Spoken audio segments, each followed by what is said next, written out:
Good afternoon, everyone. Bonjour. A little less than 2 weeks ago, I announced Canada's immigration levels plan for the next 3 years. It's a bold plan that is focused on filling the urgent labor shortages of our economy today with the talent, skills, and experience of newcomers who will help accelerate our recovery and drive Canada's economy forward. As we continue the fight against COVID-19, we are taking an all-hands-on-deck approach in our hospitals and long-term care homes so that Canadians can get the health care and the treatment they need. This is where immigration has proven to be a lifeline. More than a third of our family doctors, nurses, and pharmacists have come from abroad and are already contributing on the front lines. As our healthcare workers fight the second wave, our government is ensuring that we have the people we need for a second shift. That's exactly what our plan will deliver. Whether it's in health, the trades, or increasingly in the tech sector, hardworking newcomers are rolling up their sleeves and contributing in the fight against COVID-19. Over the course of Canada's history, immigration has not only grown our population, it has also helped to create jobs. 1 in 3 businesses with employees in Canada is owned by an immigrant. In turn, these entrepreneurs employ over 250,000 people across the country. As we look to recover and build a prosperous future, we will continue to look for highly skilled people from around the world. And that includes places like Hong Kong. Alors que nous nous tournons vers la relance économique et l'attraction de la main-d'œuvre dont le Canada a besoin pour un avenir prospère, nous continuerons de rechercher des personnes hautement qualifiées de partout dans le monde et nous nous tournerons vers des endroits comme Hong Kong. The ties that bind Canada and Hong Kong run deep. The first Hong Kongers arrived on our shores over 150 years ago to build a better life for themselves. As early as the 1880s, steamships plied the Pacific between Vancouver and Hong Kong, bringing people and goods from one continent to another. In the Second World War, Canadians bravely defended Hong Kong, and over 500 paid the ultimate sacrifice. And through the second half of the 20th century, thousands of Hong Kongers made Canada their home and made our country stronger. Today, hundreds of thousands of Canadians live and work in Hong Kong. Here in Canada, Hong Kongers have gone on to success in all walks of life, from business leaders to serving as our Governor General. As proud as we are of our relationship with Hong Kong, we find ourselves at a challenging moment. Canada remains deeply concerned about China's passage of the new national security law. We have unequivocally stated that this legislation and the unilateral powers within it are in direct conflict with China's international obligations and undermine the one country, two systems framework. Just yesterday, we saw 4 democratically elected representatives expelled from the Hong Kong legislature. Actions such as these demonstrate a clear disregard for the basic law and are having the consequential effect of eroding human rights in Hong Kong. In this time of trial, Canada will stand in solidarity with the people of Hong Kong. Le Canada est grandement préoccupé par l'adoption de la nouvelle loi sur la sécurité nationale à Hong Kong et par la situation des droits de la personne qu'on y observe, laquelle continue de se détériorer de jour en jour. Le Canada et Hong Kong entretiennent des liens nombreux et étroits et nous demeurons solidaires de la population de Hong Kong. In response, Canada has introduced a number of concrete measures, including the suspension of our extradition treaty, restriction of certain goods, and revision of travel advice to Hong Kong. And as my colleague, Minister Champagne, has said, we will continue to watch the situation closely. As daily life for Hong Kongers continues to unfold under a cloud of uncertainty, we have a unique opportunity to appeal to the hopes and aspirations of those who may well be casting their eyes abroad and looking at Canada as a place to live, work, and settle as generations have before them. Which brings me to the reason why we are here. Today, I'm pleased to announce that we are creating new and expedited immigration pathways for those living in Hong Kong to come to Canada. This initiative will focus on 3 areas. First, we will seek to attract and retain recent Hong Kong graduates and workers with much-needed skills for our economy. Second, we will promote, prioritize, and support existing immigration routes for family members, students, and workers. And third, we will introduce several targeted measures to enhance the protections offered by our asylum system. Today's announcement falls within our new levels plan, which is aimed at attracting the best and the brightest from around the world. Aujourd'hui, j'annonce un certain nombre de mesures qui permettront aux résidents de Hong Kong éligibles de venir au Canada grâce à un permis de travail ou d'études et de bénéficier d'une nouvelle voie d'accès par laquelle ils pourraient demeurer de façon permanente. Either as students or for permanent residency. To attract Hong Kongers from abroad, we are going to expedite the processing of work permits for those with recent graduate experience who wish to come to Canada to work or continue their studies. This stream will allow recent Hong Kong graduates to apply for an expedited open work permit valid up to 3 years. To be eligible, Hong Kongers must have graduated from a recognized Canadian or overseas post-secondary learning institution in the last 5 years. If approved, their spouse or partner, as well as children, will also be eligible to apply for a study or work permit. We have already seen an increase in applications under the International Student Program from Hong Kong and will continue welcoming these bright students to our colleges and universities. But we don't just want them to work or study here temporarily. We also want them to consider staying. That's why we will also create 2 new permanent resident pathways under this initiative. The first stream will apply to Hong Kong residents who are in Canada and who have graduated with a degree from a recognized Canadian learning institution in the last 3 years and who have completed at least 50% of their courses in Canada. The second stream will apply to Hong Kong residents who are in Canada and who have graduated with a degree from a Canadian learning institution or a recognized post-secondary learning institution from abroad in the last 5 years, and who also possess 1 year of full-time work experience in Canada within the last 3 years. Once eligible under the open 3-year work permit, Hong Kongers may then qualify under Stream 1 or 2 or existing PR programs. Other language and admissibility requirements will also apply. Once eligibility requirements are met, these recent graduates can then directly apply for permanent residence. We plan to welcome the first recent Hong Kong graduates under this program in early 2021.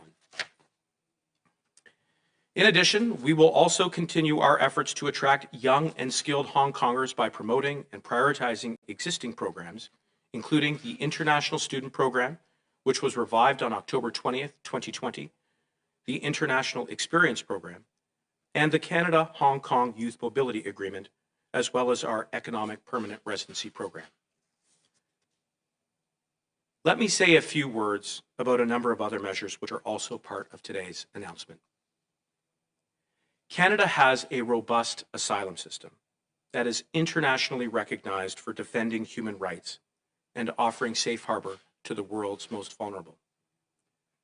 And this is thanks in large part to the generosity and compassion of the Canadian people. As we continue to monitor developments abroad, we are aligning our policies in two areas. First, we are waiving the usual one-year waiting period so that failed asylum claimants from Hong Kong may access faster pre-removal risk assessments. This means that some who were previously ineligible may now qualify for another assessment and another chance to stay in Canada. And second, no one will be prohibited from claiming asylum or applying to any other immigration program in Canada solely by virtue of having been charged under China's national security law.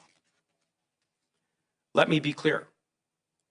Foreign nationals will be permitted to seek asylum in Canada as long as they have not committed any crime that would be recognized under Canadian law.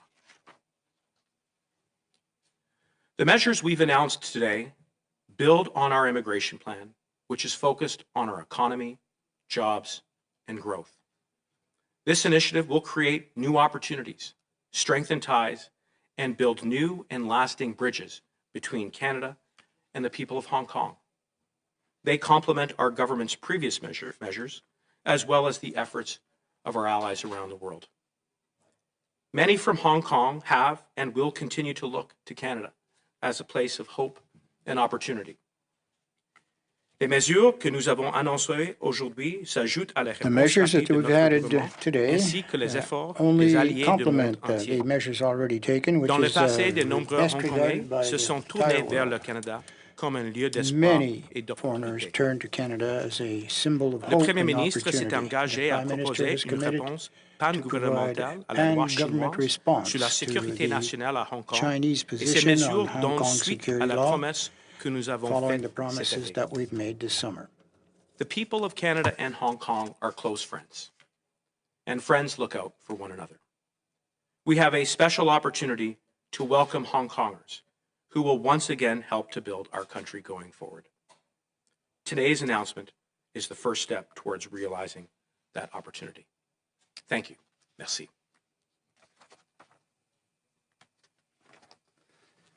Thank you, Minister. We'll now begin the immediate Q&A portion of the event. As usual, one question and one follow-up. State your outline who you're with. We're going to start with the phone. So, operator, could you please have the first question from the phone? Certainly. Thank you. Please press star one at this time if you have a question. Veuillez appuyer sur l'étoile 1 pour toute question. Notre première question est de Boris Proulx du Devoir. À vous la parole. Please go ahead. Oui, bonjour. Je vais poser Yes, ma question en good afternoon. I'm going to ask my ça vous question in dérange French, pas. if you don't Je mind. veux savoir, l'ambassadeur I'd de like Chine au to know, Canada well, a déjà mis the en garde Chinese ambassador le to Canada has already warned Canada sur l'accueil en fait de nouveaux réfugiés de Hong Kong. on the Je veux savoir si vos mesures welcome to new Hong risquent pas Kong de choquer, people en fait, les in Chinois, Canada. si le Canada est prêt pour ça. If China gets upset, is Canada ready to respond? Well, I will reiterate what the Prime Minister said, and that those comments by the Chinese ambassador were unacceptable. Today's announcement is focused on attracting the best and the brightest young Hong Kong recent graduates to contribute towards the urgent economic needs which exist today in Canada. It is in line with the immigration plan, which I announced a little less than 2 weeks ago, and it's aimed at strengthening the people-to-people ties between Canada and Hong Kong, at creating and expanding opportunities for those Hong Kongers who may wish to build a better life here in Canada, and about building long and lasting bridges. And second, how many of the 100,000 of Hong Kongers, of Canadians living in Hong Kong, do you plan to attract with this measure? And aren't you afraid that they later on in Canada receive threats from the Chinese government? We continue to watch the situation with grave concern in Hong Kong. And as I said in my remarks, today's announcement is set against that backdrop. But what we hope is achieved by today's announcement is that those young Hong Kongers will see an opportunity in this initiative. Those Hong Kongers who are hoping to find a job, continue their studies, ply their trade, use their experience to help in our economic recovery, as well as driving our long-term prosperity. It's about strengthening the people-to-people ties between the people of Canada and Hong Kong, which have existed for many, many years, and which through this policy, we hope we will continue to strengthen going forward. Merci beaucoup. Opérateur, prochaine question. Merci. Our next question is from Ryan Tumulty from the National Post. Please go ahead. À vous la parole. Yeah, good morning, sir. I understand, I should say, your program today seems to be targeted largely at younger people. I'm wondering if you're, in essence, trying to fill in the gaps for people in Hong Kong who do not have the British National Overseas designation that might allow older people to leave Hong Kong but wouldn't allow younger people to do so. Well, certainly we are endeavoring to meet the urgent labor gaps which exist here in Canada, and nowhere is that being felt more acutely than on the front lines of our healthcare system and long-term retirement homes. And as I mentioned during my remarks, we already have 1 in 3 healthcare workers who have come from abroad. And by creating and launching these new immigration routes today, we are expanding on those opportunities. We're expanding on them by ensuring that there is a way in which they can come to Canada through a flexible open work program, and then allowing them to transition to stay in Canada to become permanent residents. This will meet some of those needs in our healthcare sector. And as we fight a second wave, we want to be sure that we are leveraging immigration to provide the necessary reinforcements so that Canadians can get access to the healthcare, the support, and the treatment that they need.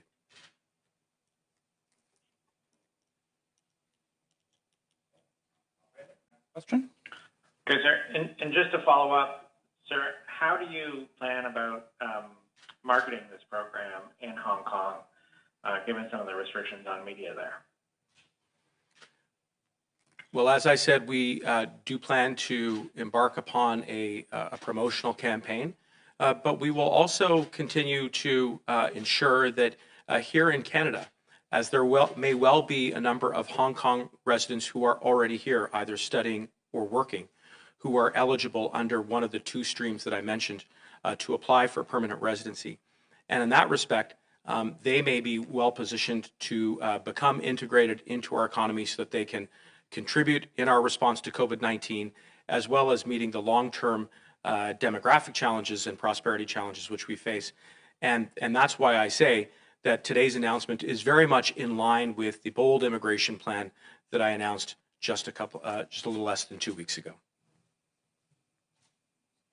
Have our final question from the phone, operator?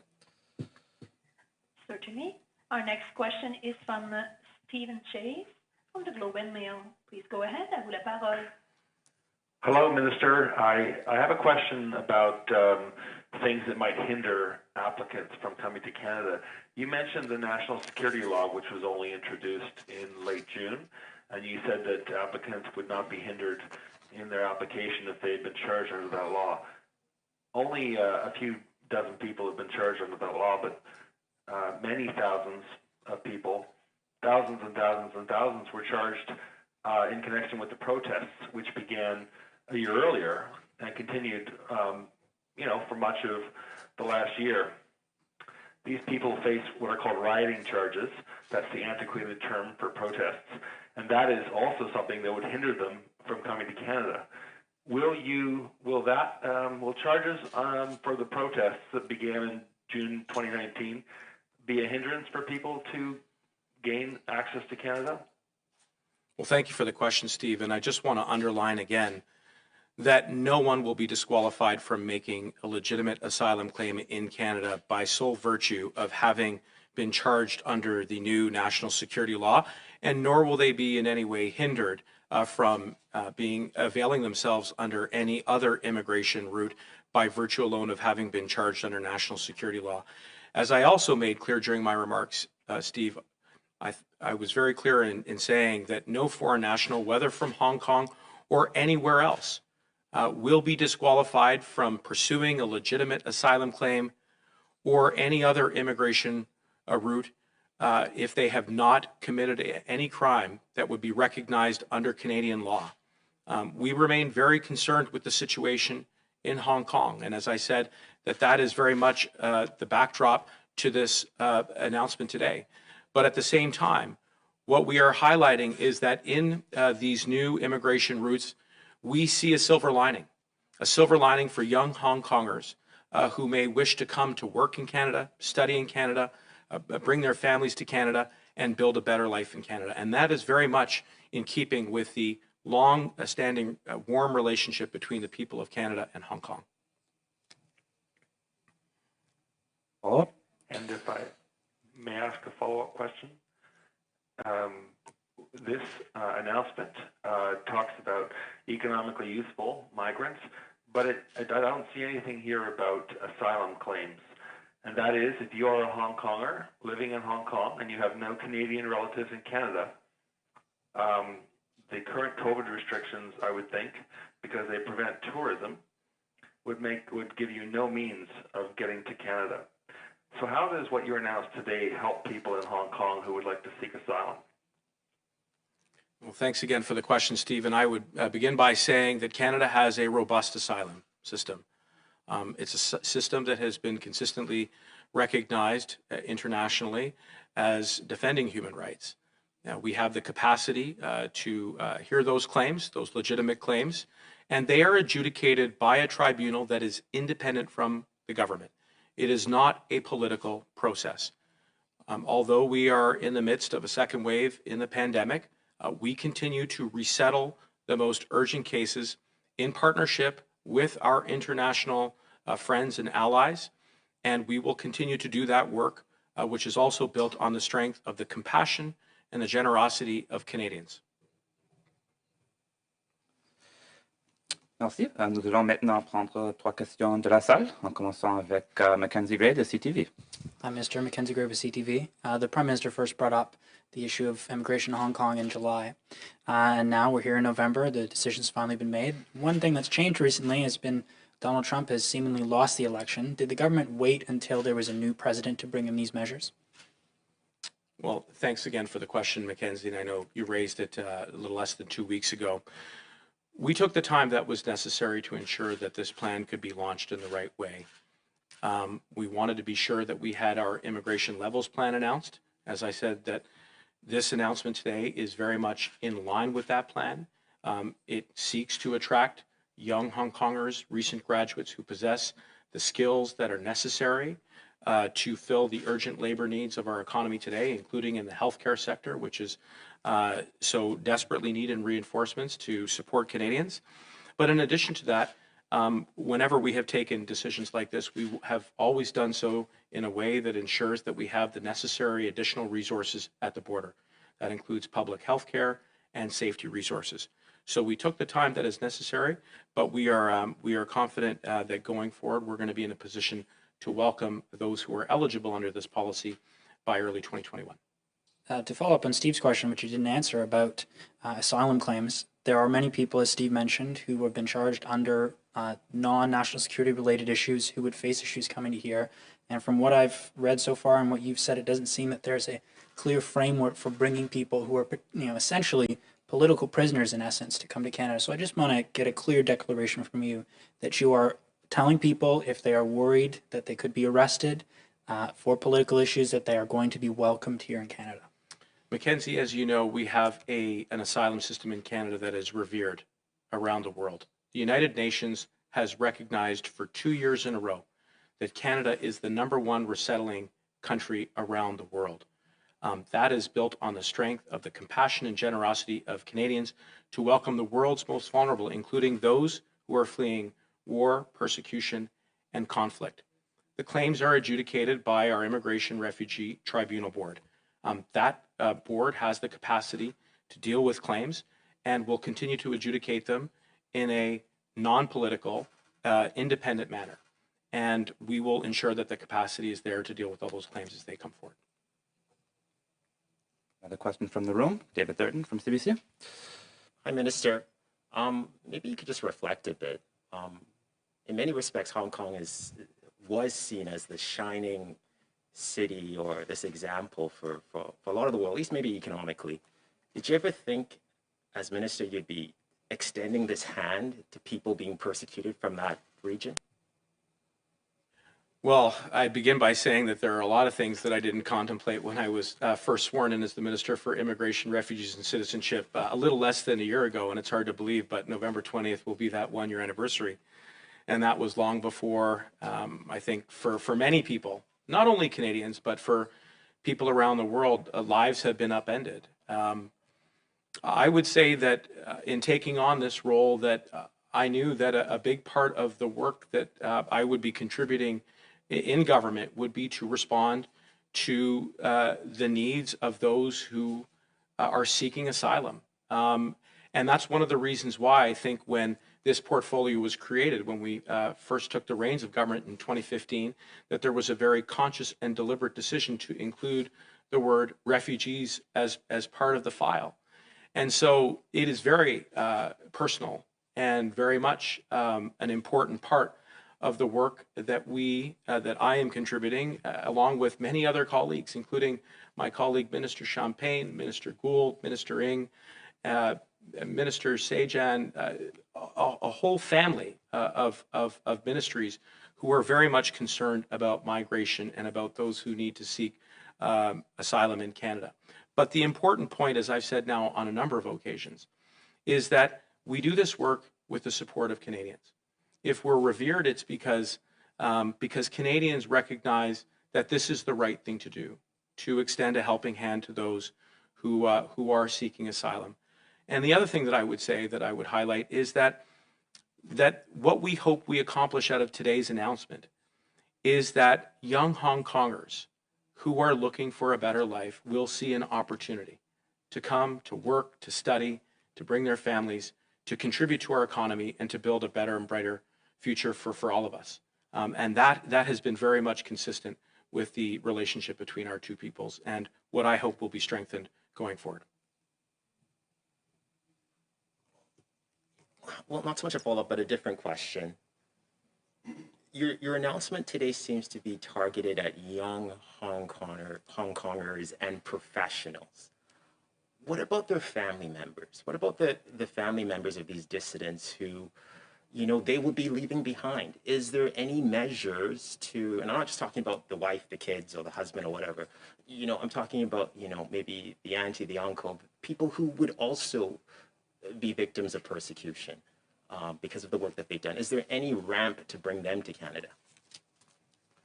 Well, there's no government that has done more for family reunification in the history of country than ours. And there are many ways in which people can avail themselves of our immigration routes and pathways. And as I've said, we're all concerned about the situation in Hong Kong. And if you're eligible under one of the streams that I've outlined, you will be able to bring your immediate family members. This is consistent with our immigration plan. It's consistent with the way in which we hope to grow our economy by attracting people who possess the skills and the experience that are necessary to fill the urgent labor needs which are there today, and as well do so in conjunction with their family members. And as I've said now on a number of occasions, this plan is very much about strengthening the people-to-people ties, about expanding opportunities, and about building bridges between the people of Canada and Hong Kong. Merci. Je pense qu'on n'a plus aux salles, donc on retourne maintenant au No further téléphone. questions Opérateur. in the room, so let's see if we have any more Thank you. online. The following question is from Tanda McCharles from Toronto Star. Please go ahead. À vous la parole.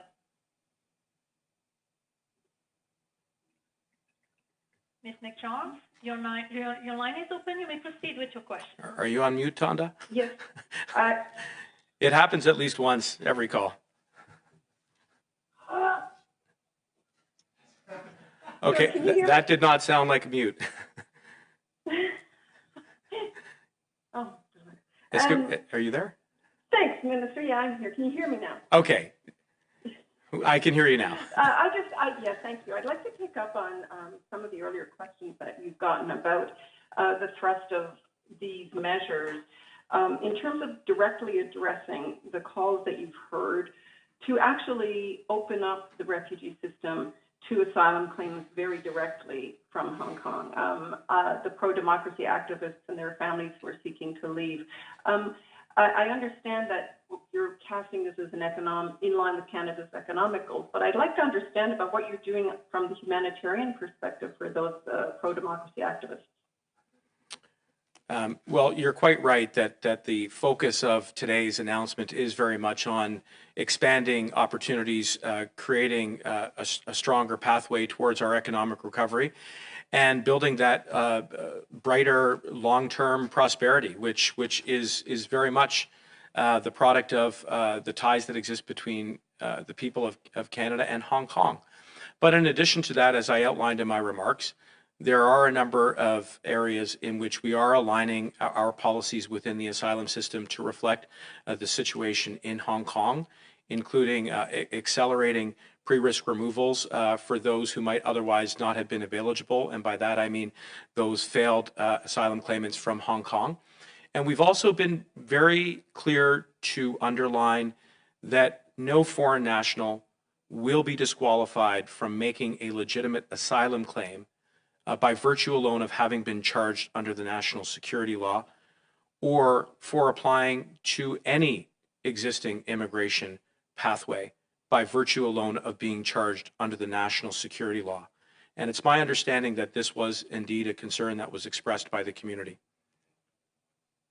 Can you address the call you heard today from the group of MPs, the subcommittee from the Committee of Foreign Affairs? They have asked you to extend similar asylum pathways for Uyghur minority Muslims from the northwest of China. What are you going to do to ease paths for and help refugee claimants from that area of China, and what repercussions do you fear from the Chinese ruling party? Well, we're gravely concerned with regards to the treatment of Uyghurs in China. And I know that my colleague, Minister Champagne, is directly engaged on this and in fact has been leading calls for access to the Xinjiang province. As I've said now on a number of occasions, we have a robust asylum system. Anyone can make a legitimate claim in Canada. They will not be disqualified by virtue of having been charged under the national security law alone, or as long as they have not committed any crime that would be recognized under Canadian law. And as you mentioned, I'm aware that there is a report that has been tabled by the Subcommittee on International Human Rights. We look forward to working with all the members of that committee and indeed all parliamentarians to address the human rights situation with the Uyghurs. Operator, next question from the phone. Thank you. Our following question is from Shelby Tevena from cbcnews.com. Please go ahead. À vous la parole. Hello, Minister Mendicino. Thank you so much for taking my question.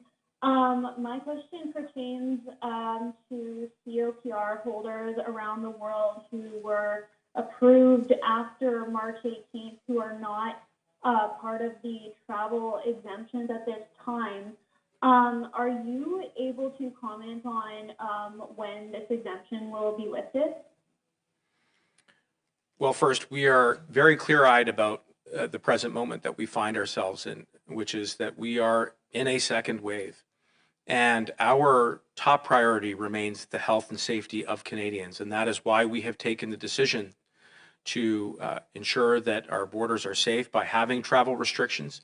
Whenever we have made decisions that implicate immigration policy, we have always done so by adding the requisite resources in terms of public health care and safety that are necessary.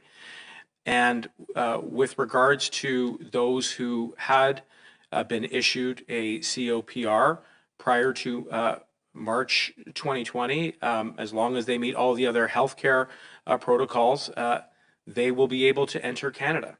And for those who were issued certificates of permanent residency and are not able to come to Canada, we are introducing the necessary flexibility in our policies to restore that status, as well as importantly making the necessary investments to add resources, to leverage technology, and to streamline our policies so that when we are in a position to reopen our borders, we will be able to do so by hitting the ground running. But we will always do it ensuring that we can protect the health and safety of Canadians first. Thank you. Just one follow-up. So I was wondering if you were also able to comment on the status of online citizenship testing. Well, I'm grateful for the question, if only because I've had the honor of participating in a number of citizenship ceremonies virtually, including on July 1st, where we hosted the first ever virtual citizenship ceremony simultaneously from coast to coast to coast. And I will say, as minister, there are very few other functions that are as special and as unique as being able to welcome a newcomer into the family of Canadian citizens. It's truly a profound moment. And with regards to virtual citizenship testing, that is something that my department is working very, very hard on to launch. And we hope to have to say more on that in the very near future. Thank you, Minister. Thank you. Thank you. Donc maintenant, on va prendre notre question finale. We'll now take our final question from the phone. Operator? Thank you. Final question is from Amanda Connolly from the Global News. Please go ahead. À vous la parole. Hi there, Minister. Thank you for taking our questions today. I know you've kind of been asked variations of this before here, but I wanted to just to clarify this. Are you anticipating backlash from China against Canadian passport holders who are still in Hong Kong? And what do you believe right now that Canadians who are there face a greater risk today than they did yesterday? Well, we are gravely concerned with the situation in Hong Kong, and we continue to monitor it very closely. We've introduced a number of very strong measures, including the suspension of our extradition treaty with Hong Kong, restricting the movements of goods, and also revising our travel advice to Hong Kong. Today's announcement is very much made against that backdrop and with that context in mind. But it's also about ensuring that those young Hong Kongers see today an opportunity to come to Canada, to work, to study, to build that next chapter in their life, which is in keeping with the traditional strong ties between our two peoples. And to follow up on that, again, I know you kind of touched on this before, but in terms of people who are not doctors, who are not nurses or pharmacists or hold a post-secondary education, that you could argue that those people are even more vulnerable to what's going on in Hong Kong right now. Do you plan to introduce, or are you looking at potentially modifying these measures any more in the future to give them a chance to come here as well? We've built flexibility into this plan to meet the demands of that we will see unfold. We are very much looking to attract young, recent graduates from Hong Kong who may have skills that we can see applied in the healthcare sector. But I mean, there are other sectors, including increasingly the innovation and tech sector. And Hong Kong is well known as being a hub for technology and for innovation. And there too, I see an opportunity to expand the opportunities for those who have those skills to come to Canada. And this is one of the reasons why I think there is reason for hope and for optimism. Today's plan is in line with our immigration levels plan. It's about creating jobs. It's about accelerating our economic recovery. And it's about driving long-term prosperity by strengthening the ties between the people of Canada and Hong Kong. And we feel as though, we believe as though today is another important step in achieving that goal. Thank you. Merci beaucoup. This concludes today's press conference. Ceci met fin à la conférence de presse. Merci à tous.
Our breaking news, President-elect Joe Biden is moving ahead quickly with his transition. He may name his new White House chief of staff as soon as tomorrow. Joining us now to talk about all of this, the historic transition that's underway, the new incoming administration, Senator Bernie Sanders of Vermont is joining us. Senator Sanders, thanks so much for joining us. I want to begin with your thoughts on where we as a country stand right now. Biden has been elected president of the United States. The president is choosing to disregard our democracy right now, ignore the will of millions of Americans. What's your reaction to what's going on? It is outrage. Look,